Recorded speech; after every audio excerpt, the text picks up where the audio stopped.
A entrevista a seguir é um documento do projeto Sítios de Memória e Consciência no Brasil, mapeamento crítico e contribuição das experiências práticas para as discussões teóricas.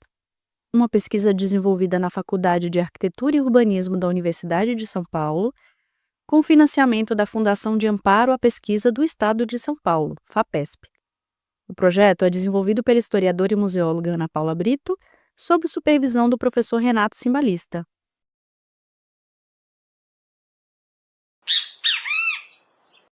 Entonces quisiera primero preguntarte cómo define la tipología de esta institución que tú diriges. ¿Es un museo, un memorial, un centro de memoria, un centro cultural, un monumento o un sitio de memoria y conciencia? Es un museo, sitio de memoria, sí, es un museo, sitio de memoria y adoptó esa denominación institucional y debo aclarar que es una institución gubernamental que depende de la Secretaría de Derechos Humanos de la Nación y a su vez del Ministerio de Justicia de la Nación.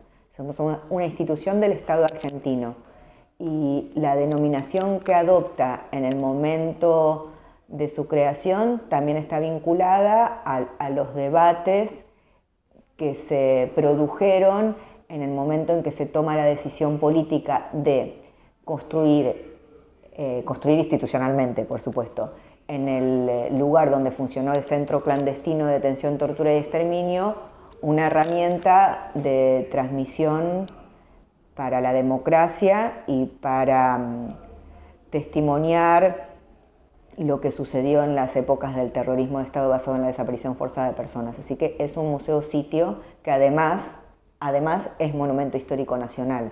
¿Y qué características tú dirías que puede ayudar a explicar esta denominación de museo? Sí, bueno, la primera es que es el lugar donde acontecieron los crímenes de lesa humanidad, por eso sitio de memoria. Y en esa condición también es importante decir que el edificio es prueba judicial, así que es un componente más que contribuye a la conceptualización de nuestra institución. Y respecto de su calidad de museo, es que en el momento de la creación de la institución se solicita y se formula una propuesta museográfica para la transmisión. No es que se deja vacío el edificio, que es una posibilidad, vacío de herramientas para la transmisión, como lo que vos viste, los paneles, los materiales audiovisuales con los testimonios de los y las sobrevivientes brindados ante la justicia, no objetos, porque nosotros no exhibimos objetos del momento del centro clandestino, así que, y también la condición de museo hace a la gobernanza institucional, es decir, que es una institución que tiene componentes que compartimos con otros, componentes de la gobernanza que compartimos con otros museos, no sitios, como el componente de la comunicación, de la investigación, de la cooperación internacional, no otros por ser sitio de memoria. Esta perspectiva internacional me llama mucha atención. Vosotros trabajan mucho, bueno, he podido ver en África, Europa, ¿no? Varios continentes más que países, ¿no?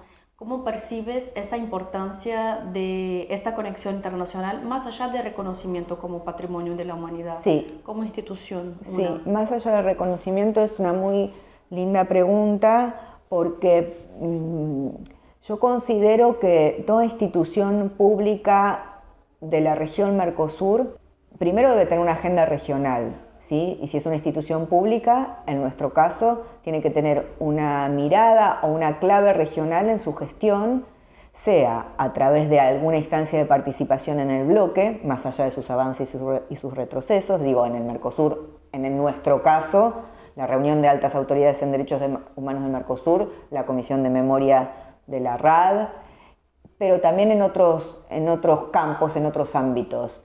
Voy a poner ejemplos, la red de Mercociudades son gobiernos locales, nosotros somos una institución del gobierno nacional, pero en las intendencias y prefecturas hay sitios de memoria o museos de memoria que dependen de los prefeitos, prefeitas, alcaldes y alcaldesas, o el vínculo con museos y sitios de memoria de los países, de los estados partes del bloque. Entonces, yo creo que es una obligación y un compromiso que las instituciones públicas tengamos esa concepción de que la integración regional se puede dar y en la que se puede avanzar desde diferentes lugares. Y yo creo como directora que esa es una columna fundamental en el plan estratégico, en el plan de gestión del Museo Sitio. Y más allá de lo regional, lo internacional, y exceptuando nuestro ingreso en la lista del Patrimonio Mundial, la cooperación internacional te abre puertas de aprendizajes, intercambios, proyectos conjuntos, diálogo interinstitucional, posicionamientos conjuntos. Es una dimensión de la gestión que tiene más beneficios que dificultades o que problemáticas o que obstáculos. Si hubiese obstáculos serían administrativos, pero es una agenda positiva. La internacionalización de una institución es siempre agenda positiva. Y en este sentido, ¿cómo tú observas la posición del Museo Exesma en el escenario internacional como inspiración? Porque siempre estamos muy escuchando sí. que más de la región, pero del mundo todo, sí. Toda la gente nombra mucho como ejemplo. ¿Cómo tú manejas eso? ¿Cómo tú percibes esta labor de inspiración para otras instituciones congéneres? Primero hay que percibirlo con humildad. Es lo primero. Porque nosotros recibimos muchos elogios de los visitantes y de los colegas de otras partes del mundo. Eso es muy sentido y nos honra. Y con eso, ¿qué hacemos? Porque esas son las emocionalidades. Entonces, lo que hacemos es que todos los que nos elogian sepan que el Museo Sitio de Memoria ESMA está a disposición para transmitir su experiencia. Eso yo creo que es una obligación, ¿sí? Porque también a veces las agendas de las instituciones que tienen grandes logros no son muy compartidas las formas de alcanzar esos logros. La metodología. Exactamente. ¿No? Y cuanto más sepamos cómo alcanzar algunos objetivos o ilusiones en términos de políticas que tenemos, que yo creo que es muy importante. Y también que esos elogios, ese lugar del Museo Sitio en el escenario internacional de las discusiones o de los debates o de las políticas en materia de patrimonio y derechos humanos, además de la humildad, nunca debemos olvidar que son elogios no solo para los que tenemos la gran honra de trabajar en el Museo Sitio, sino que para los organismos de derechos humanos y las sobrevivientes testimoniantes que hicieron posible la condena a los represores. Entonces, humildad, generosidad y acción. Entonces, la acción internacional es recibir los elogios de esa manera, pero ponerse a disposición y encontrar en cada diálogo internacional una posibilidad de qué podemos hacer juntos. Bien, ¿alguna otra pregunta?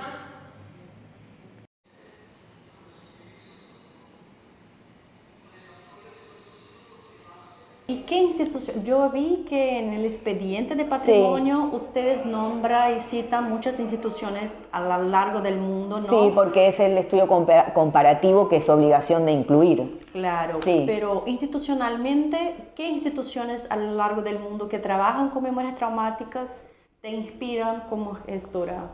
Bueno, en primer lugar me inspiran algunas colegas directoras de museos de memoria o de museos sitios de memoria. ¿Cuál es la diferencia para ti? Respecto de las personas y las institucionalidades. No, de las institucionalidades, museos de memoria. Claro, porque nosotros trabajamos mucho con el Museo de la Memoria y los Derechos Humanos de Chile, que no es un sitio de memoria, lo construyó, lo digo, tuvo la voluntad política de que existiera la presidenta Bachelet. Entonces tenemos una diferencia de temas de gestión, pero más coincidencias que diferencias, pero que sea un sitio tiene una particularidad impresionante. Primero por lo que genera en quienes nos visitan y en quienes trabajamos acá también. Pero primero y por otro lado, el vínculo directo con la justicia. Nosotros tenemos un juez que tutela el museo y a quien yo debo hacer consultas en caso de cualquier pequeña modificación o ajuste que se quiera hacer en alguna parte del edificio, y también por el vínculo con los sobrevivientes. Eso es una dimensión que abarca muchos aspectos de la gestión. Y vos me preguntabas qué instituciones me inspiran. Son muchos museos o museos sitios que tienen propuestas que me parecen muy valiosas y que yo tengo que estar atenta a encontrarlas por un lado y a evaluar las factibilidades de nosotros poder ponerlas en práctica. Pero que tengo que recorrer museos, sitios, museos de memoria y otros museos, porque también otros campos de museos no de memoria nos pueden ayudar a pensar mejores estrategias para construir una institución más fuerte. También te decía que me inspiran mis colegas. Sí, hay grandes directoras de museos y a veces hay muchas dificultades en la gestión de las instituciones públicas y cómo hay que llevar adelante por el sentido que tienen estas instituciones para nosotros y para la sociedad, primero, y para los sobrevivientes y los organismos, y cómo hay que transitarlas con un espíritu siempre activo y lograr muchas cosas en términos de sumar ciudadanías que se transforman en conciencias transformadas cuando nos visitan. Entonces soy muy admiradora de mis colegas, compañeras, amigas de directores de museos, inclusive no directoras de museos, porque bueno, en la coalición está Yeye, en los organismos están muchas coordinadoras o presidentas de organismos. A mí me inspira mucho Estela, me inspira mucho Vera, Harach, me inspiran muchas sobrevivientes de aquí. Disculpe, Estela. Estela de Carlotto, Tati Almeida, pero esas personas son conocidas por el mundo entonces, bueno, inspiran a miles y miles de personas, pero en la gestión ese es el espíritu, ¿no?, que me inspira. Y después en términos de gestión, tengo muchas colegas que hacen un gran trabajo, como Fernanda en el Museo de la Memoria y los Derechos Humanos de Chile, como Ana en el Memorial de la Resistencia, como las compañeras de Canelones que están recuperando y trabajando con la comunidad en el ex centro clandestino de detención de los vagones. Ahora asumió una nueva directora en el Museo de la Memoria de Montevideo, en el MUME, y nos estamos conociendo, pero ya tuvimos la primera reunión y algo pasa también cuando somos mujeres directoras. Yo lo siento mucho y mi sueño, entre todos los que tengo, es armar una red de mujeres directoras de museos sitios. Capaz que vos me podés ayudar. Quizás. Porque hay una perspectiva y una forma que es de nosotras. Y somos más mujeres mismo ocupando estos lugares, ¿no? No es menor. En la red Slack. En la red Slack, por favor. Bueno, las compañeras de Paraguay también, no me quiero olvidar, por favor. Sí. pero yo miro mucho el trabajo de mis colegas, tengo mucho diálogo, o sea, es una agenda activa de...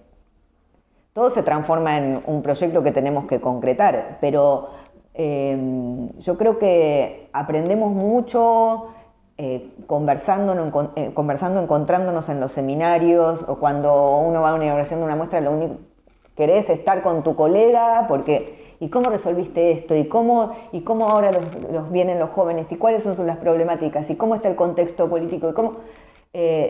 Hay que nutrirse de eso, y a mí me inspira mucho, me inspira mucho.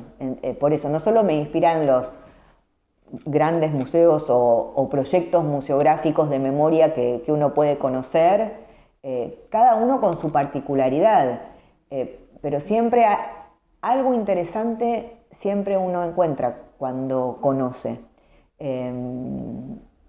Y bueno, siempre sabiendo que los contextos son diferentes, los recursos son diferentes, pero hay tanta creatividad puesta al servicio de la memoria. En Colombia también hay mucha gente muy creativa, por favor.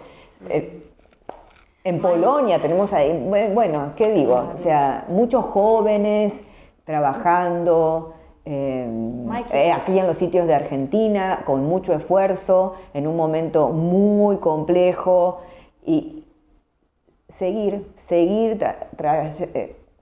trayendo propuestas para los alumnos, para los profesores, con escasos recursos. Eso también tiene que ser una inspiración. Claro que sí. Yo siempre estoy preguntando para los gestores, ¿no? Sobre las buenas prácticas y malas prácticas, porque de hecho percibo que hay un espacio que tenemos que compartir un poco más, ¿no? De las malas prácticas también que no lograron tanto éxito y que nos enseñan, ¿no? Sí. Nos enseñan. Enseñan, ¿no? Entonces, así al tiro, ¿podría saltar alguna... ¿Mala práctica? ¿Nuestra? Sí. ¿Tengo que hacer pública una mala práctica? No, que una cosa que no salió tan bien y que tuvieron que cambiar la metodología, o más que nada que percibes que no es un camino que otros sitios puedan tomar. Bueno, creo que también por las propias características arquitectónicas, un déficit de la historia de la institución es la profundización en el trabajo sobre los temas de accesibilidad y de sostenibilidad, que estamos avanzando, pero que en el momento de creación, bueno, no se tuvieron en cuenta. Era otra época, pero tampoco tan lejana, porque tenemos casi 10 años. Entonces yo siempre, cuando me reúno con profesionales que están pensando en musealizar sitios de memoria, bueno, piensen desde el cero eso, de la accesibilidad. Ya ahora es agenda natural en la política pública, pero en el momento de creación del museo no tanto la perspectiva de género. No digo, vos me preguntabas por malas prácticas. Yo lo tomo como aspectos que las instituciones debemos tener muy en cuenta para mejorar o ampliar. Entonces, la perspectiva de género en los contenidos a transmitir y en las actividades a organizar. Y los temas del turismo y memoria. Hay que, no digo como tienen que, no. Estamos trabajando en el tema con otros museos de memoria de Europa y de América Latina, porque todavía hay mucho debate para dar y muchas prácticas de metodologías que tenemos que ir probando, porque en la conversación con las colegas también decir, bueno, y acá cómo, no voy a dar ejemplos concretos, pero cómo es el mejor camino para esta situación del turismo, los guías de turismo adentro de los museos, la capacitación, el vínculo con las carreras de turismo que no incluyen de manera muy profunda la agenda de la memoria, la verdad y la justicia, o de la memoria y el turismo, y para mí también, aunque lleva años de trabajo académico y también de puesta en acto de la acción de la pedagogía de la memoria en los museos y sitios,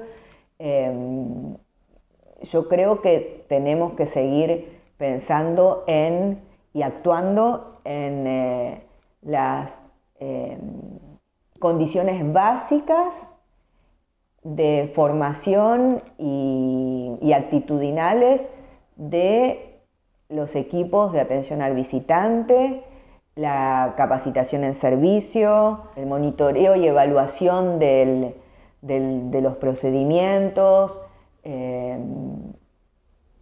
Yo creo que todavía en eso tenemos que trabajar mucho porque son problemas que yo siento compartidos con mis colegas de otros museos. Pero también somos instituciones jóvenes. Sí. Mike, acá usted tiene más de 30 funcionarios trabajadores. Somos 43 en total, conmigo incluida. ¿Todos remunerados? Sí, claro. Sí. No tenemos voluntarios.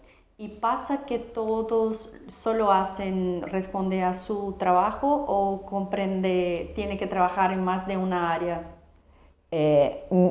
No, el museo tiene exactamente, vos como bien decís, áreas y son los equipos de las áreas, así que quien trabaja en contenidos, trabaja en contenido, quien trabaja en diseño, trabaja en diseño, quien trabaja en investigación, trabaja en investigación, así que... No hay sobretaja de áreas. No, o sea, hay comunicación, por supuesto, pero hay un equipo de arquitectura y conservación, técnica y mantenimiento, contenidos y producción museográfica que incluye la prensa,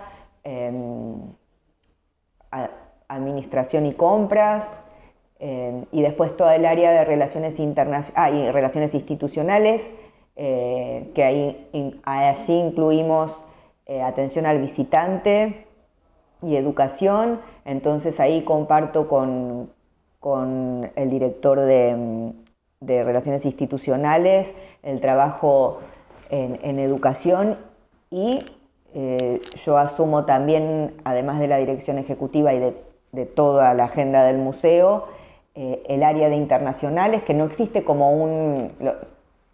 una parte del organigrama, ¿sí? Pero sí es un componente del proyecto de gestión de esta dirección, entonces yo la llevo adelante personalmente.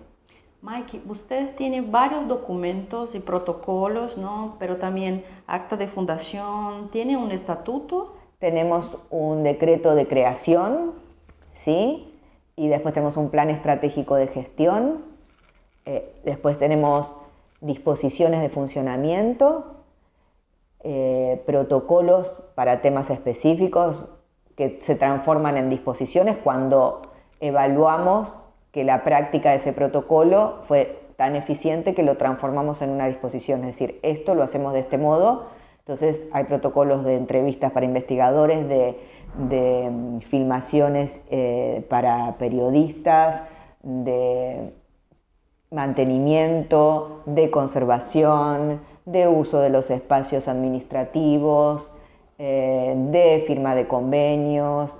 ¿Y cuál es la importancia de estos documentos, de esos distintos protocolos para el día a día de la institución? Bueno, para el día a día es que todos sepan en la misma medida cómo tenemos que hacer lo que hacemos. Eso por un lado, que hace al funcionamiento cotidiano. Y por otra parte, la intención, por lo menos de mi parte, de firmar una disposición o de disponer esto lo hacemos así, es para facilitar la continuidad de las acciones institucionales, sabiendo que los cambios de gobierno implican a veces cambios de autoridades y de equipos.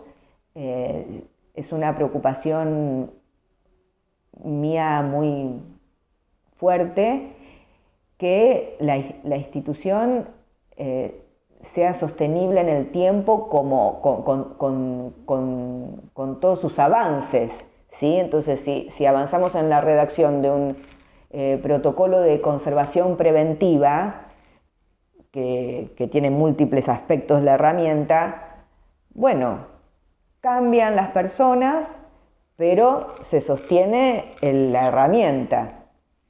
Y por eso lo transformamos en una disposición para la comunicación interna y para disminuir el riesgo de la eliminación de las prácticas buenas que hemos alcanzado.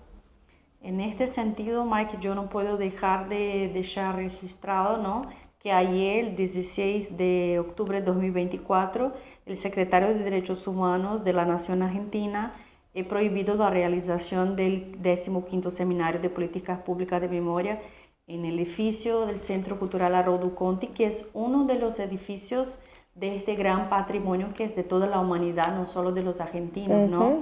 En este sentido, los documentos también ayudan a preservar y disminuir un poco, ¿no?, estas oscilaciones de políticas públicas de memoria que ustedes tienen, ¿no? Como gestora de este lugar que es reconocido como Patrimonio Cultural de la Humanidad, ¿cómo percibe que este reconocimiento ayuda el desarrollo de la institución a lo largo del tiempo?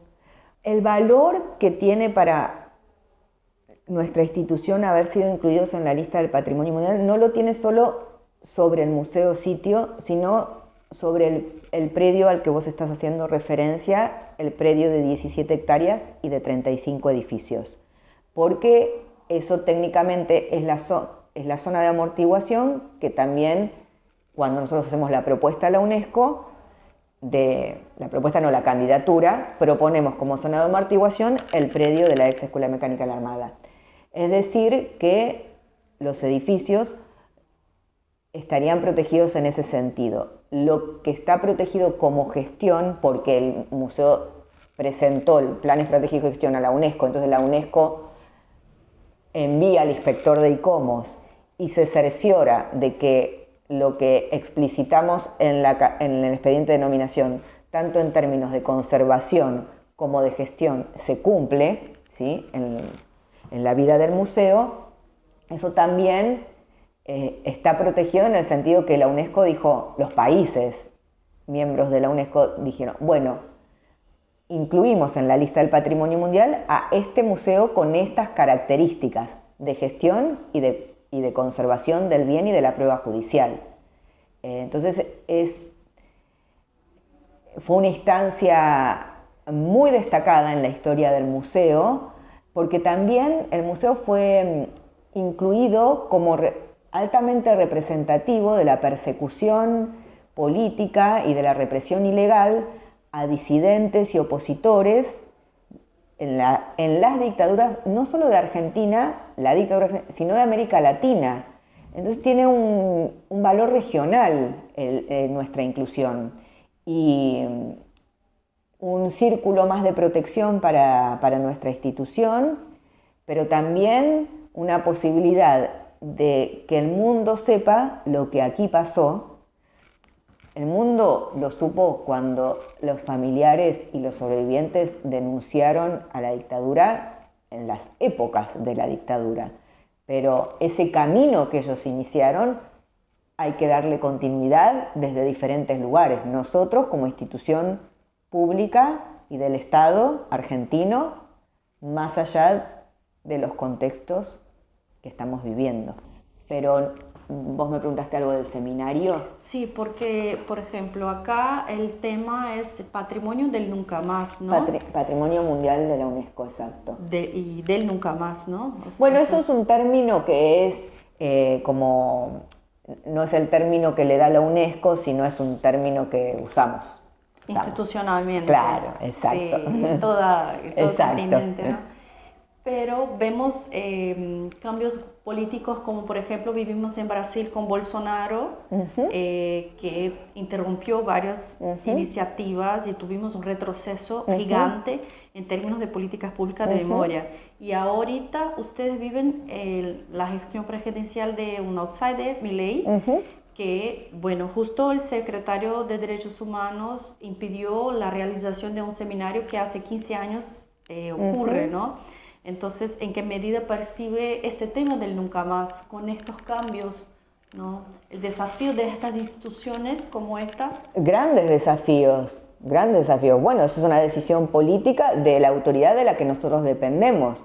Nosotros tenemos el gran desafío de transmitir a las nuevas autoridades la indispensable que es sostener, preservar estas instituciones de memoria. Nosotros tenemos esa obligación. ¿El museo ha sufrido algún daño físico ¿O verbal? Sí. No, nunca. Entonces no hay un protocolo, una política interna. No, sí, hay un protocolo. Hay un protocolo que indica que cualquier visitante que emita una opinión o realice un gesto de exaltación del terrorismo de Estado o de injuria a las víctimas del centro clandestino no puede permanecer en la institución. Claro que sí. Y en Argentina eso es clasificado como delito penal, ¿verdad? Apología al terrorismo de Estado. No mucho. Igual que Brasil, como está en el aire, ¿no? Querida, hoy recibiste también donaciones. ¿El museo sigue recibiendo donaciones de víctimas, de familiares para el museo? Sí. ¿Cómo es el protocolo y criterios de la donación? Porque me imagino que si toda la gente quiera donar cosas al museo, no tendría espacio, ¿no? No, bueno, nosotros no contamos con el espacio, con las condiciones de refrigeración y guarda de los objetos y los documentos que nos donan familiares de víctimas o sobrevivientes. Pero la Secretaría de Derechos Humanos también tiene entre sus instituciones dependientes al Archivo Nacional de la Memoria, que es una institución muy importante porque allí se resguardan y conservan muchísimos documentos de la memoria.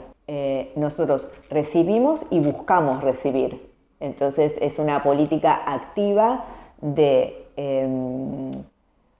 conversar con personas, tanto familiares como sobrevivientes, que sabemos que tienen documentos históricos y objetos. Les hacemos el ofrecimiento de que puedan donarlo para que sea resguardado para siempre en las mejores condiciones en el Archivo Nacional de la Memoria, con acceso a la ciudadanía, a los investigadores, en buena calidad de conservación. Entonces hay un protocolo específico primero por supuesto de conservación, pero después de suscripción de documentación que dé fiel cuenta de la donación y de los usos que puede hacer el museo sobre esa donación. Sí, hace un ratito, antes de que vos llegaras, una persona nacida aquí nos donó un poema que escribieron detenidos desaparecidos en el momento de su nacimiento y una tarjeta como de felicitación a la mamá, que se la escribieron también unos compañeros detenidos desaparecidos, compañeros de la mamá de Mariela. Siempre para nosotros, primero, es un momento de emoción muy grande y de responsabilidad, porque confían en nosotros, en objetos que tienen una significancia en muchos campos, ¿no? El histórico, el personal, el emocional, el familiar, el social, el político. Es muy, muy importante para nosotros ese momento. Somos muy agradecidos cuando eso sucede, y este año tuvimos muchas donaciones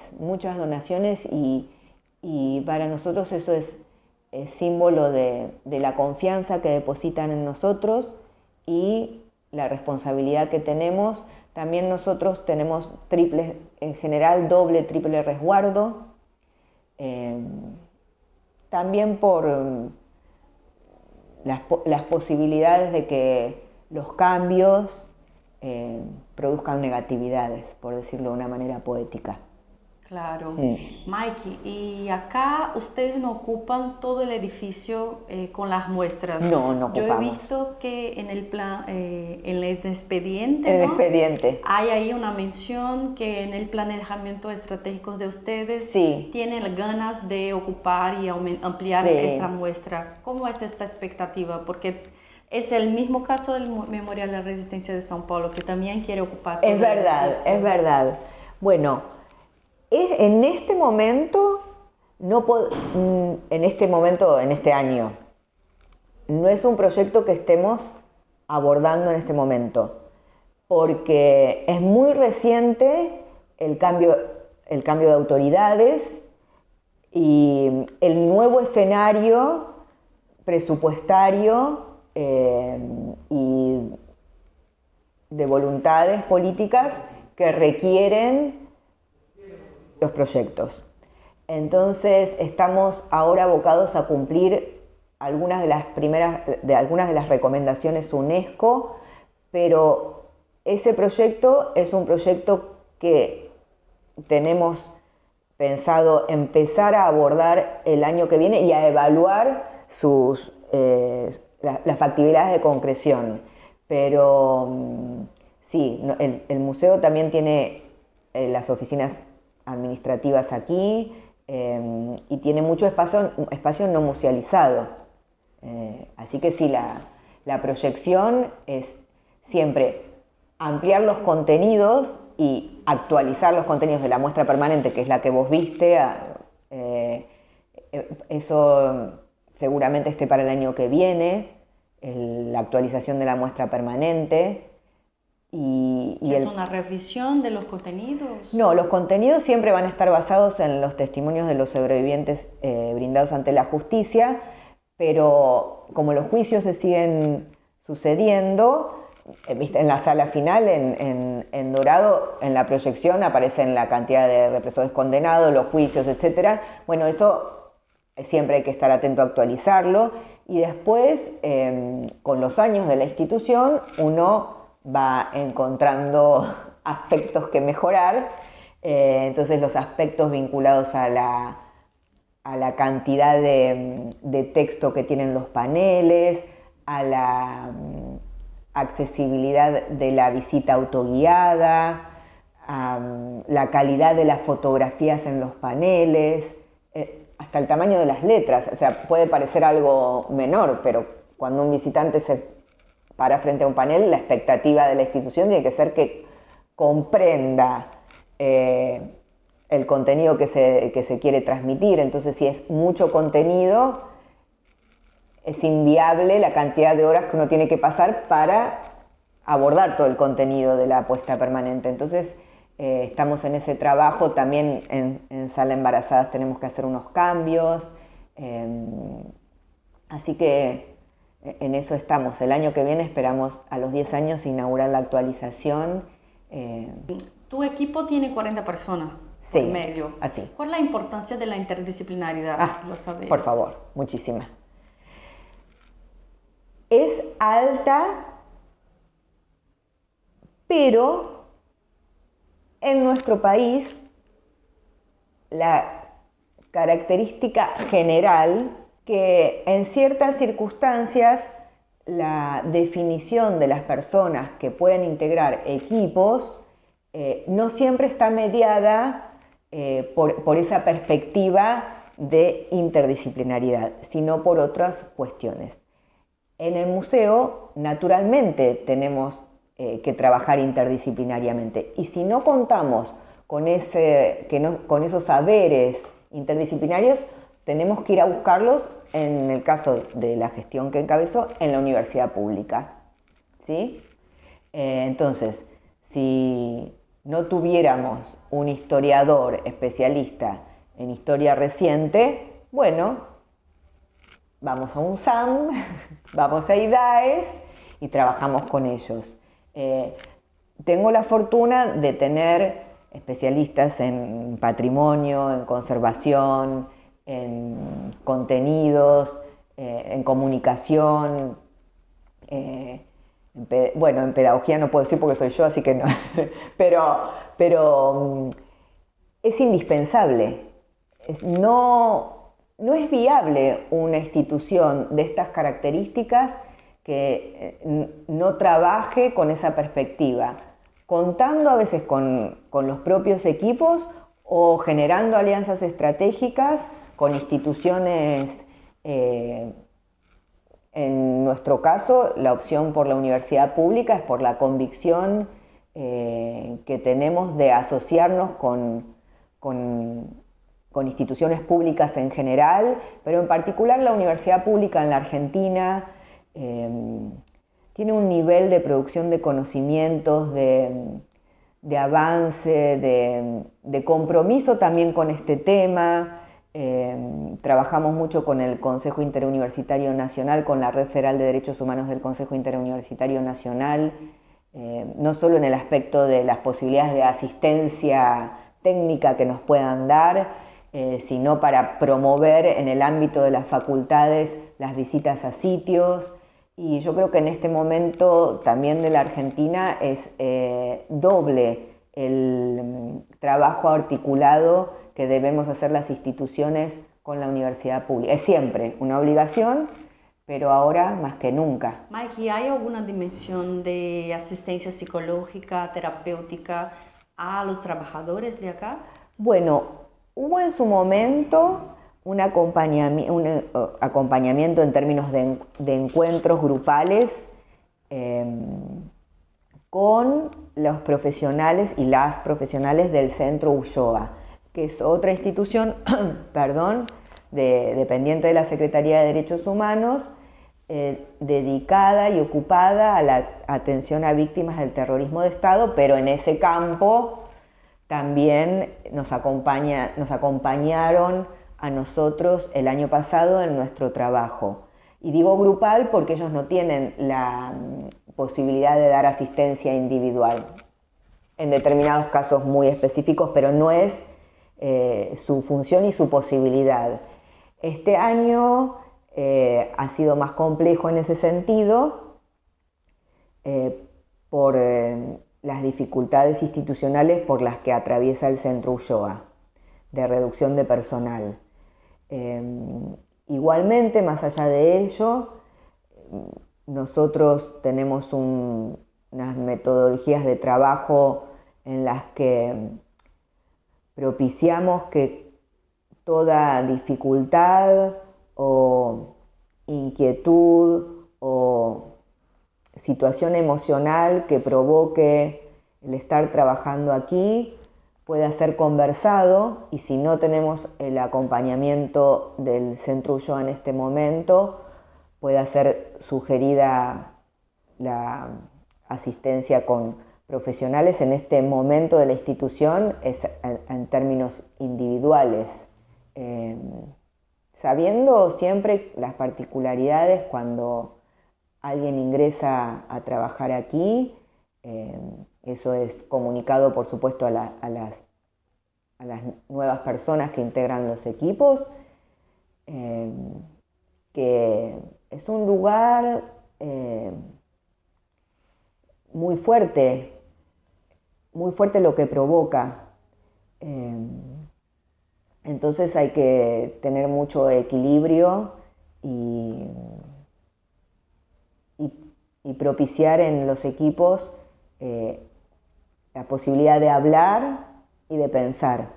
Y si hace falta una ayuda profesional con el que el museo no cuenta, porque nosotros no tenemos un equipo de acompañantes o de psicólogos, bueno, se gestiona en otros lugares. Pero tú reconoces que hay un proceso de afectación a nosotras, sí, que lidamos operamos con estas memorias traumáticas a continuo, ¿no? Sí, yo pienso que sí. Y abordado desde las herramientas que cada uno pueda tener, pero es imposible que no. Hay que pensar individualmente cómo uno puede gestionar y manejarse con eso, y en términos institucionales estar atento, atenta a situaciones que pasen con los equipos. Pero también hay una cosa que creo que hay que decir, que la vida de la institución es de vida. Porque ya por el solo hecho, miro el reloj nomás por el solo hecho de que miles de estudiantes entran, ahí está la vida, toda la vida. Y también porque los propios familiares, o familiares en particular, u organismos, o bueno, las personas que forman parte del Consejo Asesor del Museo, que son parte del colectivo de sobrevivientes, ellos también vienen aquí y conversamos de las cosas que tenemos que conversar, con alegría de tener un lugar para hacer memoria y de saber que cada día tenemos que trabajar mejor. Entonces, el sentido que tiene estar aquí y cumplir una función para que esto exista, tiene que superar cualquier otra situación que naturalmente, para los primeros pasos de un trabajador, aquí pueden ser complejos. A mí me suena Paulo Freire, bueno, el pedagogo, ¿no? El esperanzar. Exacto. Que no espera, pero que age, ¿no? Que Hacer. acciona. Acción. Muy bien. Acción y ¿Quieres decir reflexión. algo más para cerrar la entrevista? Primero quiero decirte gracias, porque fue un hermoso diálogo, ¿sí? Siempre que produzca la reflexión, y que termines con Paulo Freire, bueno, más todavía, como pedagoga, o sea, podés imaginar lo que uno siente por el legado de Paulo Freire. Yo quiero, para quien escuche o lea, que no se queden nunca en sus casas teniendo la oportunidad de visitar un sitio de memoria, un museo de memoria, porque es necesario. Dudas, inquietudes o preguntas sobre qué sucedió donde sucedieron los crímenes de lesa humanidad, está la escuela, está la familia, están las redes sociales, pero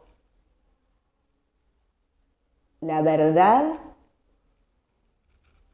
aquí, por lo menos en el Museo Sitio de Memoria ESMA, que no es una interpretación de lo que pasó, sino es lo que sucedió, lo que la justicia probó que sucedió y lo que se condenó.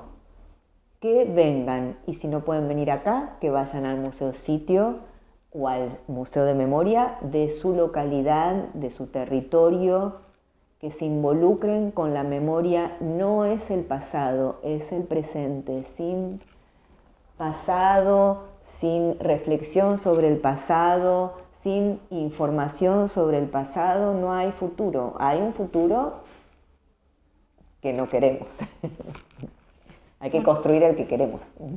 Avante, vamos juntas. Muchas gracias, querida. Gracias a vos.